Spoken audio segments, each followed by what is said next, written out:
Jadi ketika kita melakukan kehendak Tuhan, jangan heran kalau tiba-tiba kok ada banyak halangan, ada banyak rintangan, pencobaan gitu saudara ya. Welcome to the club, artinya apa? Engkau berada di jalur yang benar. Makanya iblis takut, makanya iblis berusaha untuk membuat kamu gagal, untuk membuat kamu putar haluan gitu saudara ya. Tapi kita percaya kalau kita tetap berjalan bersama dengan Yesus, kita ada di pihak pemenang, bahkan lebih dari pemenang. Itu janji firman Tuhan.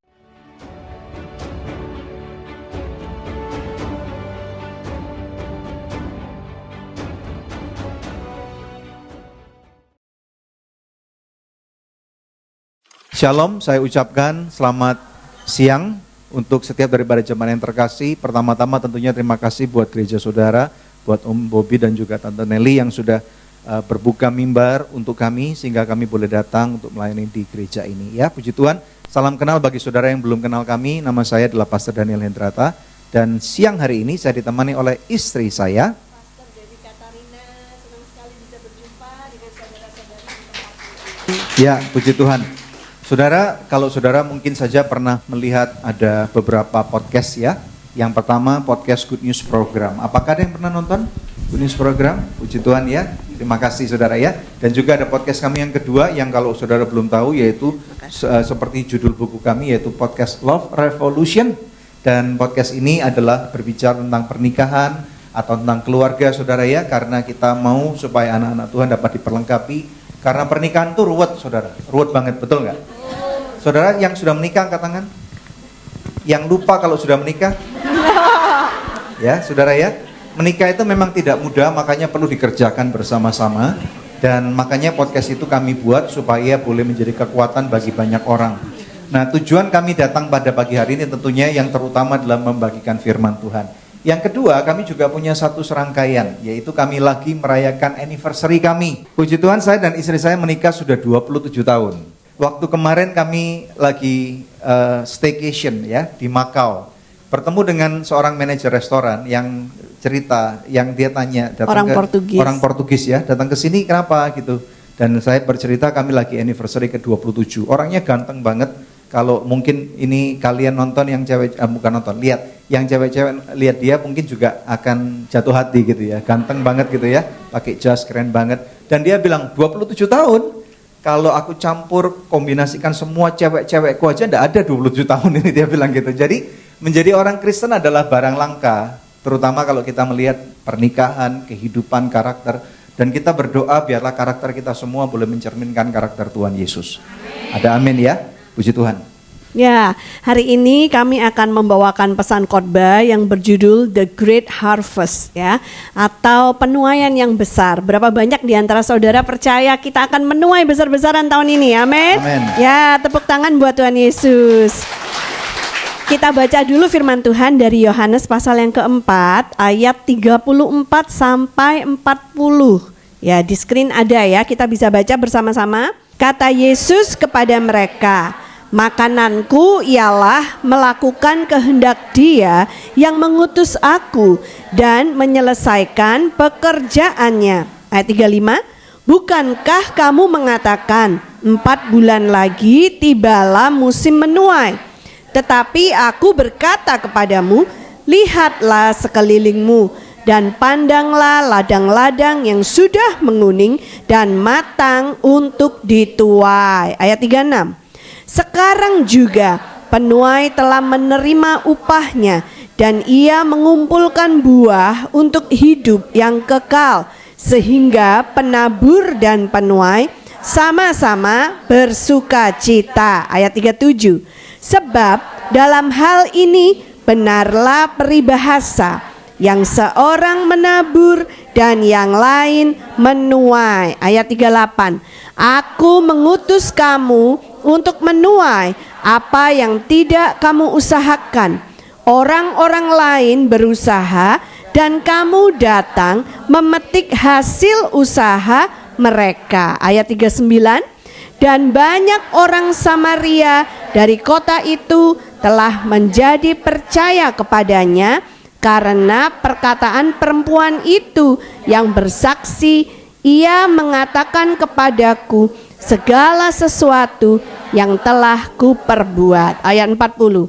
Ketika orang-orang Samaria itu sampai kepada Yesus, mereka meminta kepadanya supaya ia tinggal pada mereka, dan ia pun tinggal di situ 2 hari lamanya. Puji Tuhan.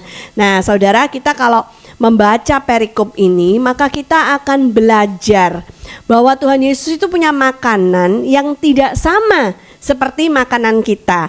Kalau kita sukanya makan apa? Coba saya tanya dulu. Nasi putih doang? Pak Van doang? Waduh, lauknya apa dong? Oh, sama ikan asin. Sama apa? Sambal. Oh ya. Oh, hemat ya hidup di Hong Kong ya. Makanya cuma nasi putih sama sambal sama ikan asin.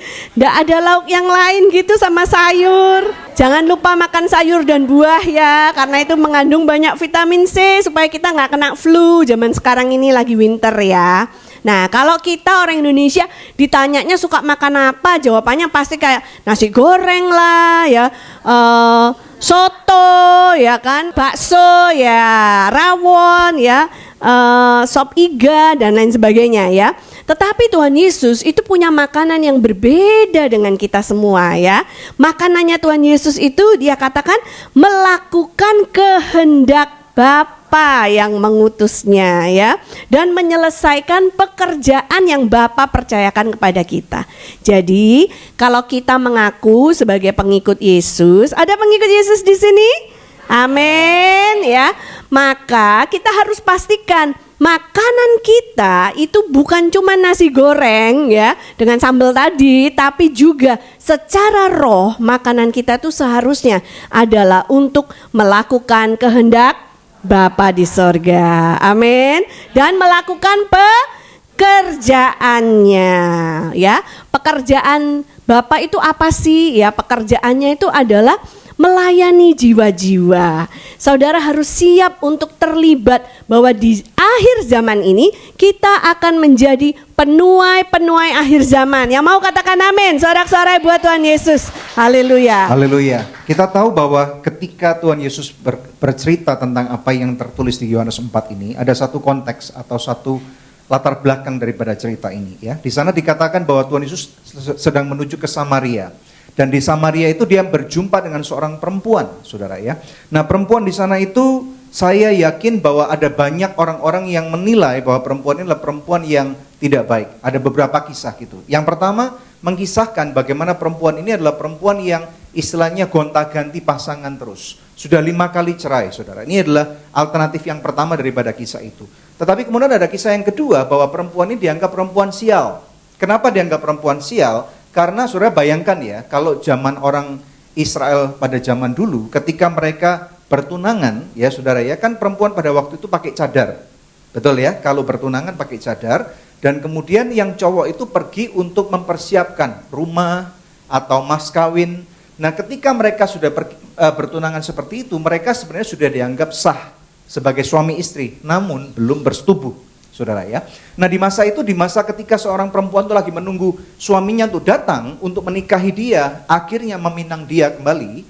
Nah, suaminya itu mati di jalan, saudara ya. Mungkin karena penyakit, mungkin karena dibunuh orang. Dan saudara, perempuan ini tentunya kalau sudah yang laki itu meninggal, dia akan mencari misalnya biasanya katakanlah adiknya atau orang lain untuk menikahi dia. Dan saudara bisa bayangkan terjadi sampai dengan 5 kali. Sehingga perempuan ini dianggap perempuan sial. Makanya saudara, kalau kita membaca daripada Yohanes pasal yang keempat, di sana dikatakan bagaimana perempuan itu mencari atau menimba air di siang hari, saudara. Tidak masuk akal, saudara. Karena apa? Siang hari tentunya sangat panas sekali, sangat terik. Sehingga apa? Ada banyak orang-orang yang menjauhi dia. Nah, makanya itu Tuhan Yesus datang ke sana dengan satu tujuan yang sangat luar biasa. Ada beberapa poin yang kami mau khotbahkan pada hari ini. Yang pertama adalah, mari kita belajar daripada Tuhan Yesus, yaitu be driven by purpose. Katakan driven by purpose. Driven by purpose. Haleluya. Saya tidak tahu kenapa saudara ada di sini. Saya yakin saudara mencari kehidupan yang lebih baik. Ada amin? Amin. Ya, saudara, saya tahu bahwa bekerja di Hong Kong itu luar biasa banget. Mendapatkan opportunity, kesempatan yang baik. Tetapi juga saya berdoa biarlah saudara bekerja di sini bukan cuma mencari uang saja. Karena apa? Ada banyak orang mengira bahwa kalau uangnya banyak akan lebih bahagia, betul nggak? Ya Pak ya? Tetapi pertanyaannya, kalau uangnya banyak jamin nggak bahagia? Ada banyak orang yang uangnya banyak tapi tidak bahagia. Betul ya? Suaminya kemudian ternyata main perempuan. Nah ini menunjukkan bahwa sebenarnya kecantikan, kekayaan, ketenaran yang dikira oleh banyak orang itu akan mendapatkan sukacita dan kesejahteraan atau kebahagiaan ternyata tidak menjamin, saudara. Saya mau ingatkan sebagai hamba Tuhan bahwa yang mendatangkan sukacita itu adalah ketika nama kita dikenal oleh Tuhan. Amin. Haleluya. Kita berikan pujian yang paling meriah buat Tuhan. Mari kita tahu bahwa Tuhan Yesus datang ke bumi ini dengan satu tujuan yang sangat jelas sekali, yaitu apa? Untuk menyelamatkan orang yang berdosa.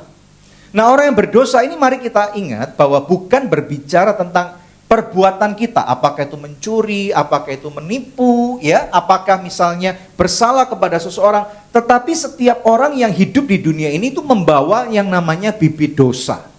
Ya, bibit dosa itu kalau misalnya diberikan satu benih tanaman dalam misalnya di suatu tanah gitu ya, diberikan benih, yang terjadi apa? Pasti apa? Tumbuh. Betul nggak? Ya, kalau kita belajar di tanah pertanian misalnya akan pasti bertumbuh. Demikian pula dengan kehidupan kita. Di dalam kehidupan manusia itu tidak harus melakukan perbuatan dosa dulu baru dianggap berdosa, tetapi sejak dari benih itu ada dari orang tua kita, dari zamannya Adam. Saya kasih contoh ya, contoh nih misalnya.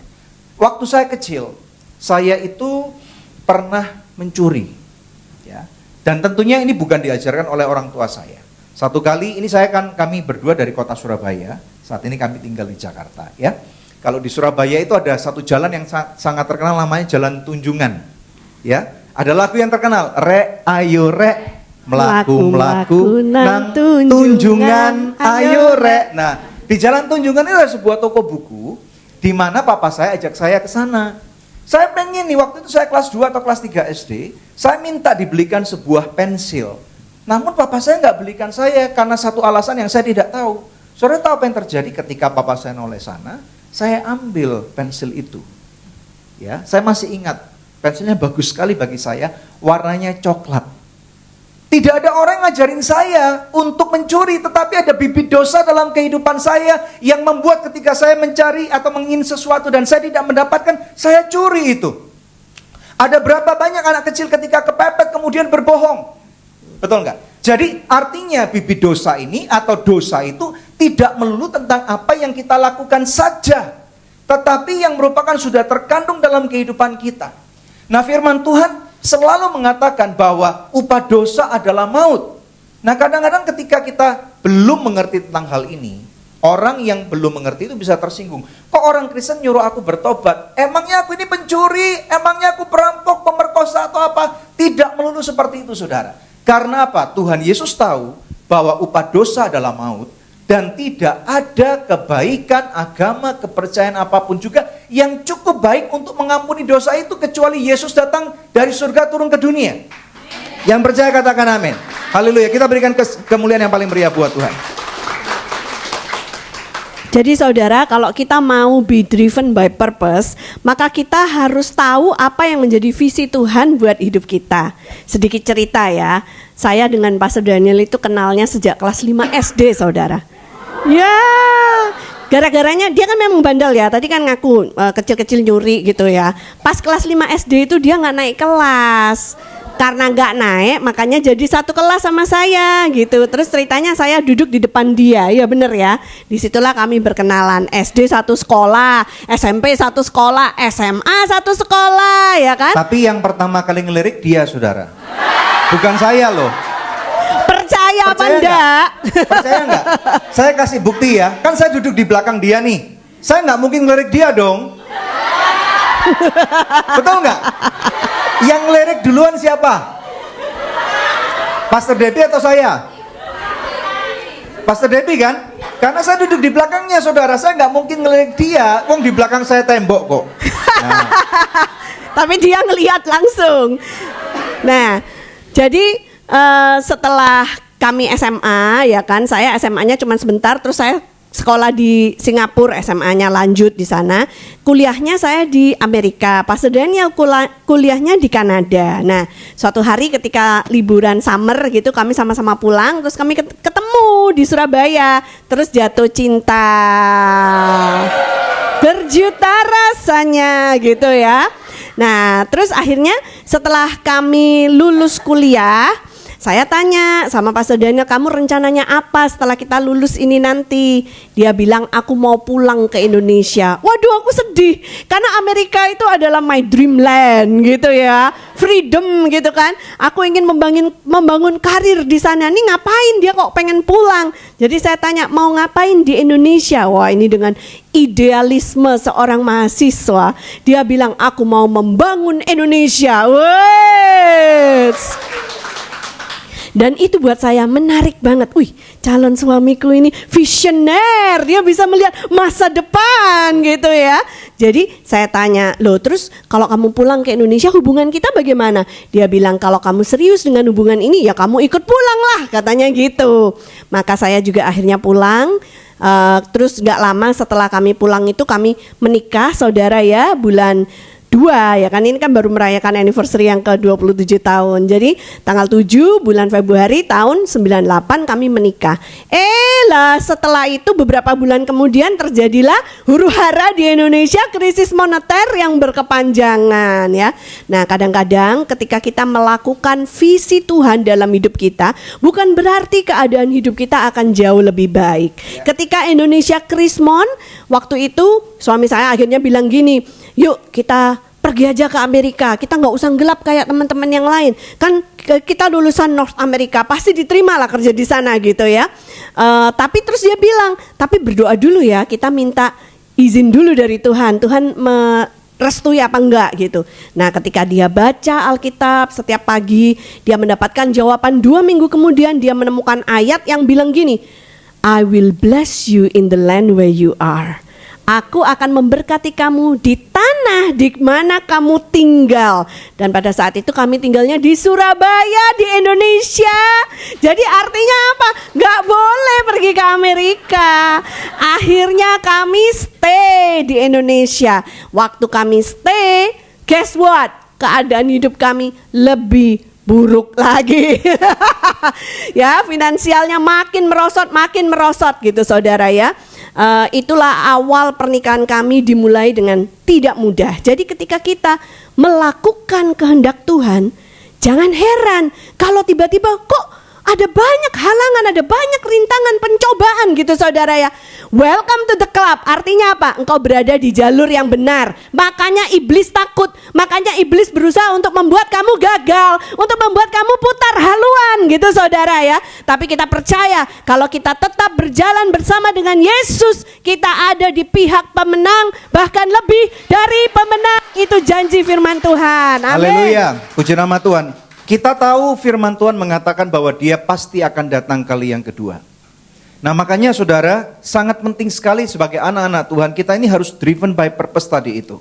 Sehingga apa saudara? Supaya apa? Supaya kita menjadi bagian daripada orang-orang yang akan Tuhan mau pakai sebagai penuai pada akhir zaman. Ada amin? Mari kita lihat poin yang kedua, yaitu masalah pada penuai, bukan pada tuaian. Saudara, di dalam firman Tuhan Yohanes 4 ayat 35, tadi kita udah baca ya, di sini dikatakan, saya akan baca lagi buat saudara. Bukankah kamu mengatakan 4 bulan lagi tibalah musim menuai? Tetapi aku berkata kepadamu, lihatlah sekelilingmu dan pandanglah. Ladang-ladang yang sudah menguning dan matang untuk dituai. Saudara, saya percaya bahwa tidak sedikit daripada orang-orang yang dari Indonesia ataupun dari luar negeri dan kemudian bekerja di Hong Kong, ya. Saya tidak tahu latar belakang saudara apa, tetapi pada intinya dan kebenarannya Tuhan menangkap hidup saudara. Saya yakin saudara tahu ada orang-orang yang bahkan niatnya itu menjadi orang yang tidak baik, punya hubungan yang terlarang. Maaf ya, saya juga mendengar ada banyak yang berhubungan sesama jenis. Ya enggak? Kok pada diam? Di gereja ini enggak ada, di gereja lain atau di luar mungkin banyak ya.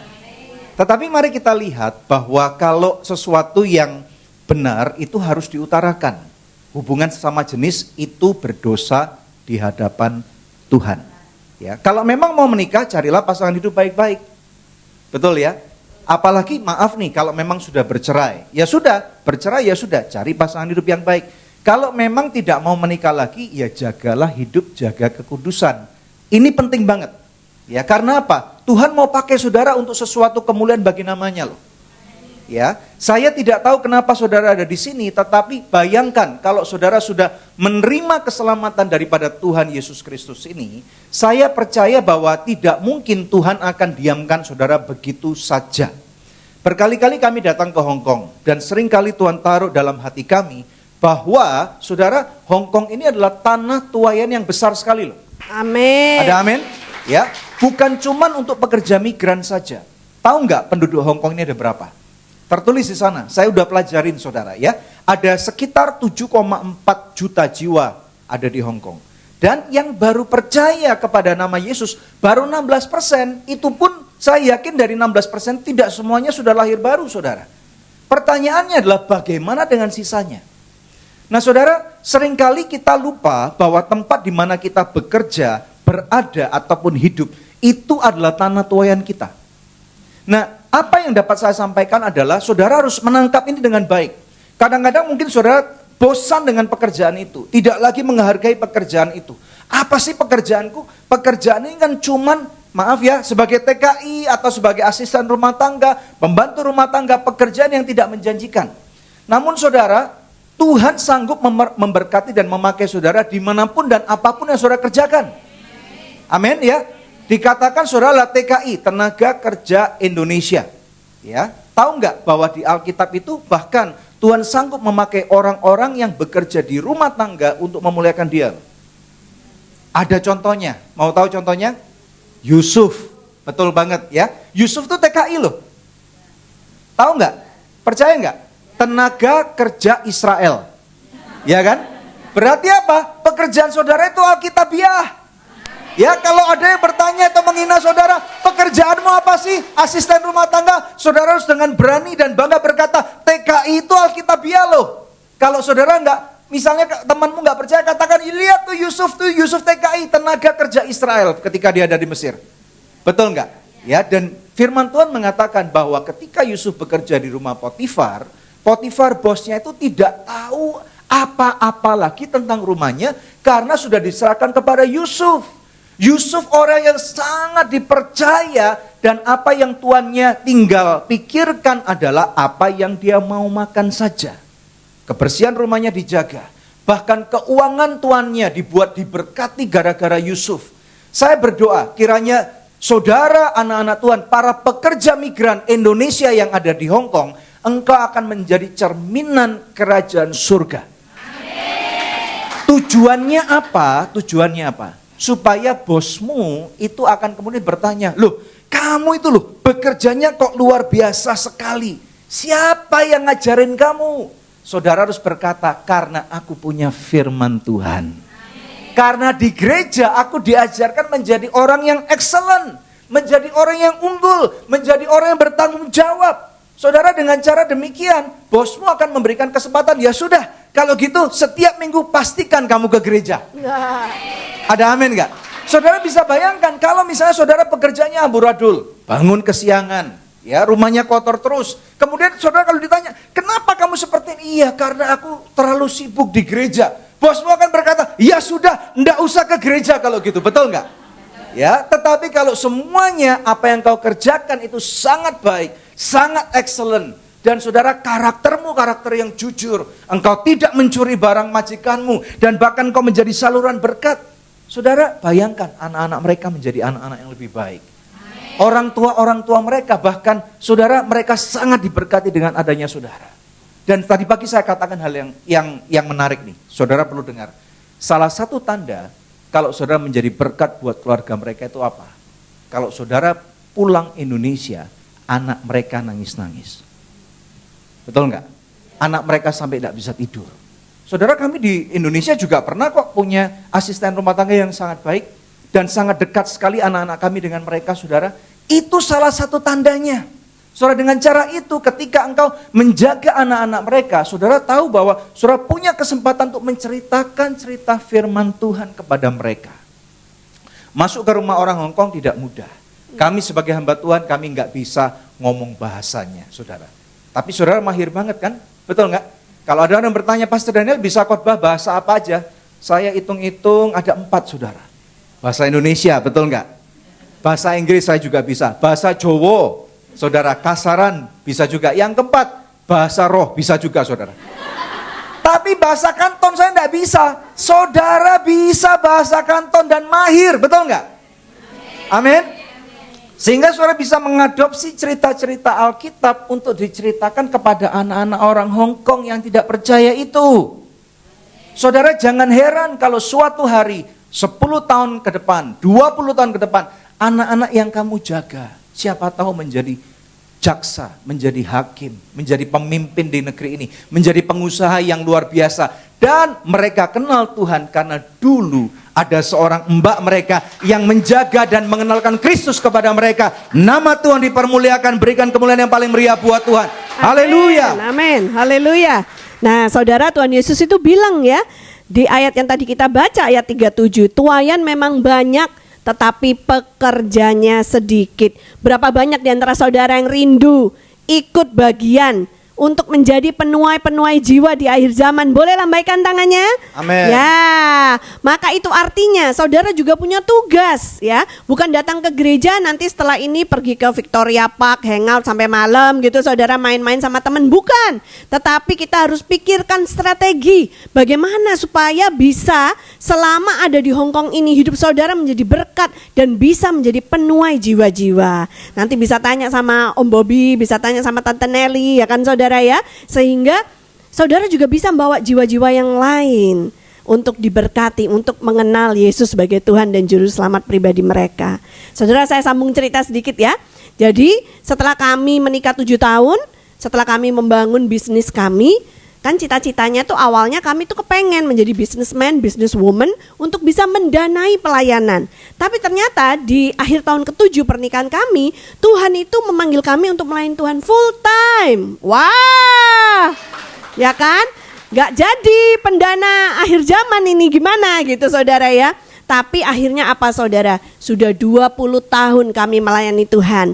Dan kami melihat sendiri Tuhan tidak pernah mengingkari janjinya. Amin saudara. Kami mungkin secara keuangan bukan dari kami sendiri, tapi kami bisa mengumpulkan teman-teman yang punya dana untuk disalurkan. Dan kalau saudara sudah mengenal pelayanan kami, banyak yang kami lakukan untuk orang-orang yang gak mampu saudara ya. Salah satunya kami itu membangunkan gedung gereja mereka yang reot mau ambruk gitu saudara ya, di desa-desa, di pelosok-pelosok, bahkan sampai masuk ke pedalaman. Kami bangunkan ulang buat mereka. Lalu kami juga menyekolahkan anak-anak mereka yang tidak mampu saudara secara ekonomi tapi rajin, semangat, itu kami berikan beasiswa. Bahkan sampai dengan tahun ini kami itu sudah menguliakan 14 mahasiswa. Kemuliaan buat Tuhan Yesus. Ini dari anak-anak di desa, di pedalaman yang miskin, yang gak mampu, yang terbelakang. Tapi akhirnya mereka bisa berubah di dalam Tuhan. Masa depan mereka diubahkan oleh Tuhan Yesus. Amin saudara. Hampir saja saudara, saya tidak bisa lewat tahun 2024. Jadi waktu tahun 2024 kemarin ada satu peristiwa yang terjadi di malam sebelum Natal saudara ya. Jadi keluarga kami itu punya kebiasaan kalau malam sebelum Natal ngumpul ya kan, makan bersama. Nah saya tuh selalu masak buat keluarga besar untuk ngumpul gitu. Malam itu saya sedang masak turki saudara, ayam kalkun yang 5 kilo itu saudara ya, dengan perintilannya. Tapi ternyata masak itu perlu waktu yang sangat lama. Jadi saya sudah di dapur itu dari jam 10 pagi sampai jam 6 sore. Dibantu oleh putri kami. Kami punya 2 orang anak ya. Yang putri sudah 25 tahun, yang kedua seorang putra sudah 15 tahun nanti April ini ya kan. Jadi dibantu sama dia, sama ada satu mbak yang harian gitu ya, datang pagi pulang sore gitu saudara. Nah waktu pas masak-masak itu jam 6 sore sudah hampir selesai, semua makanan sudah disajikan di meja makan. Putri saya lupa, dia masak pesto, pasta gitu, gak masukin bayam merahnya. Jadi dia mau panasin bayam merahnya sendiri, ditumis lalu nanti dicampur ke pastanya. Nah waktu dia nyalakan kompor, itu langsung kayak tik tik bum gitu, kompor saya meledak saudara. ya, gasnya bocor gitu saudara. Tapi ya puji Tuhannya, saya bisa bilang puji Tuhan karena yang terjadi adalah saya dan putri saya kena luka bakar derajat 1, ya. Dan itu perih sekali, panas gitu ya. Yang saya lakukan, ayo cepat kirim ke IGD gitu ya. Kami dikirim ke IGD. Sepanjang perjalanan saya cuma memuji, menyembah Tuhan. Saya nyanyi saudara ya. Saya memuji Tuhan. Karena apa? Kalau saya diem aja, terasa panasnya, sakitnya, perih gitu saudara ya. Tapi kalau saya memuji Tuhan, itu saya berasa kuat. Manusia roh saya kuat. Dan rasa sakit, rasa panas itu tidak bisa menyentuh manusia roh saya. Ya saudara, saya nggak tahu ini kalian kan juga kadang-kadang di dapur juga ya. Pernah nggak ngalamin kompor meledak? Oh ya, jangan sampai, nggak enak gitu saudara ya. Akhirnya kami sekarang udah ganti, nggak mau pakai kompor gas, sekarang kami pakai kompor listrik lebih aman gitu ya. Nah tapi dari semuanya itu kesimpulannya adalah apa? Walaupun saya juga masih masa pemulihan, makanya kalau jalan juga nggak bisa cepat-cepat sekarang gitu ya saudara ya. Ini kan baru sebulan lebih dikit. Waktu sebulan itu saya kalau jalan jauh dikit atau duduk terlalu lama itu bengkak kakinya gitu ya. Karena kena di kaki, kena di perut dikit, di tangan dikit gitu saudara ya. Tapi yang paling parah di kaki sebelah kanan ini. Mata kaki bengkak dan lain sebagainya. Tapi itu tidak mengurangi semangat saya untuk melayani Tuhan. Haleluya. Kita harus tahu visi Tuhan apa buat hidup kita dan kita lakukan terus sampai pada akhirnya. Amin saudara. Yes, sorak-sorai buat Tuhan Yesus. Haleluya. Diberkati. Mari kita lihat poin yang berikutnya yaitu poin yang ketiga, be relevant. Jadi poin yang pertama tadi apa? Be driven by purpose. Ingat ya, yang kami ajarkan adalah bagaimana kita akan melihat supaya kita menjadi bagian daripada penuai pada zaman akhir. Yang pertama, be driven by purpose. Yang kedua tadi, percaya bahwa masalahnya bukan kepada tuaiannya, tetapi kepada penuainya. Mau nggak kita dipakai Tuhan untuk menjadi penuai? Kalau mau, mari kita lihat poin yang berikutnya. Poin yang ketiga ini adalah be relevant. Sering dengar kata relevan di gereja? Sering. Artinya apa sih yang paling gampang itu? Tahu nggak? Arti yang paling gampang daripada relevan itu adalah nyambung. Kalau ngomong itu loh nyambung. Pernah nggak ngomong-ngomong dengan orang, embuh toh, apa sih diomong no gak ngerti awakku iki. Pernah nggak kayak gitu? Ya, kadang-kadang mungkin orangnya ngomongnya terlalu pinter, ngomongnya terlalu banyak, ngomongnya muter-muter tidak to the point, ya. Tetapi yang sangat penting untuk kita mengerti dan belajar daripada Tuhan Yesus, ketika dia menjangkau kepada perempuan Samaria itu, Tuhan Yesus tuh ngomongnya nyambung. Nah tadi di awal khotbah saya sudah ceritakan perempuan Samaria ini siapa? Bagi masyarakat dia ini perempuan yang dianggap tidak baik. Betul ya? Tetapi pertanyaannya kenapa kok Yesus dikatakan dengan sengaja pergi ke Samaria? Saudara ya. Nah saudara ada satu peta yang saya mau tunjukkan kepada saudara. Ini penting banget ya. Supaya saudara sekalian tahu orang Samaria dan orang Yahudi itu bedanya apa sih? Apa yang dia katakan supaya kita paham sekali. Saudara di dalam Yohanes 4 ayat 3 sampai dengan ayat 4 firman Tuhan mengatakan gini. Ia pun meninggalkan Yudea dan kembali lagi ke Galilea. Ayat 4 dikatakan ia harus melintasi daerah Samaria. Saudara orang Yahudi dan orang Samaria itu seharusnya memiliki rumpun suku yang sama. Tetapi ketika mereka bangsa Israel lagi dibuang dalam pembuangan, ada satu kelompok masyarakat yang kawin campur. Dan inilah yang disebut yaitu orang Samaria. Sehingga ketika mereka kembali ke Israel, terbagilah menjadi dua bagian ini. Orang-orang Israel mengatakan firman Tuhan, hukum Taurat melarang kita kawin campur. Berarti kamu nggak baik nih. Ya. Dan kemudian orang Samaria mengatakan enggak kok, kami juga orang yang dipilih oleh Tuhan kok. Makanya mereka nggak lagi ngomong saudara. Ya, kalau ketemu mereka melengos. Ada nggak kalau ketemu di MTR melengos? Ya, mungkin aja karena sesuatu pernah terjadi sehingga saudara lagi kecewa satu dengan yang lain sehingga kalau ketemu melengos. Ya, jadi kalau saudara dipelengosi orang, berarti saudara tahu nih orang lagi nggak suka sama aku nih. Demikian pula antara orang Israel dan Samaria. Saudara kalau kita lihat di peta ini, ya saudara ya, dari Yudea di atasnya itu Galilea, saudara. Kalau orang Israel mau ke Galilea itu yang paling gampang kan jalan garis lurus saudara. Betul enggak? Tetapi karena mereka tidak saling bicara, mereka menghindar, melengos tadi itu saudara, muter ke tempat yang jauh. Tetapi Yesus tetap lewat di Samaria, dan di Samaria karena dia driven by purpose, bertemu dengan seorang perempuan. Dan saudara, Yesus minta air. Padahal apa saudara? Wanita Samaria berkata, loh kok nggak pantas?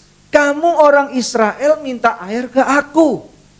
Ya saudara ya. Nah Yesus kemudian mengatakan, nyambungnya apa? Oh kamu nimba air ya, kamu tahu nggak? Kalau kamu nimba air dan memberikan aku minum, aku bisa kasih kamu air minum yang mana kamu nggak perlu lagi akan pernah kehabisan karena ini air hidup. Perempuan ini berpikir, wah aku mau ini. Sampai akhirnya setelah ngomong-ngomong Tuhan Yesus menunjukkan bahwa dia adalah Mesias.